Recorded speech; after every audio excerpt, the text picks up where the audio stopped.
Understanding traditional soup, a journey through culture and language. Hello and welcome to today's video. In this episode, we will dive into the fascinating world of language and culture through the phrase, traditional soup. This phrase isn't just about food. It's a window into the customs, history, and heart of different cultures.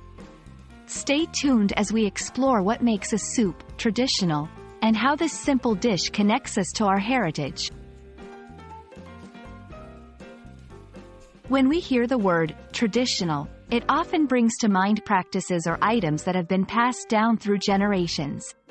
Traditions are an essential part of our cultural identity, embodying the values, history, and customs of our ancestors. In the context of food, a traditional dish like soup represents more than just ingredients and recipes. It's a symbol of cultural heritage and familial ties. Soup is a universal dish, found in nearly every culture around the world. Yet, each culture has its own unique version of soup, often with stories and rituals attached. For example, in Japan, miso soup is a staple, reflecting the importance of simplicity and balance in Japanese cuisine. In contrast, the hearty flavors of Italian minestrone showcase the Italian love for rich, filling meals. Each traditional soup offers a glimpse into the geography, climate, and history of its place of origin. The heart of traditional soup lies in its ingredients and cooking methods. These soups often use local and seasonal produce, reflecting the natural resources of the region. Traditional cooking methods, passed down through generations, also play a vital role.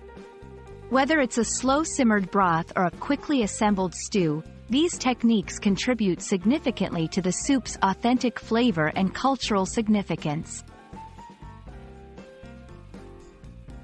Understanding the concept of traditional soup can be a valuable tool in learning English, especially when exploring cultural contexts. Words and phrases associated with traditional soup, such as broth, stew, hearty, and nourishing, enrich your vocabulary and provide insights into English descriptions of food and culture. Discussing traditional soups can also open up conversations about heritage and personal stories, making language learning more engaging and relatable. We hope this video has given you a deeper appreciation of the phrase, traditional soup, and its rich cultural and linguistic layers. Remember, learning a language is not just about words and grammar. It's about understanding the culture and history that shape the way we speak. Thank you for joining us, and we hope to see you in our next culinary language adventure.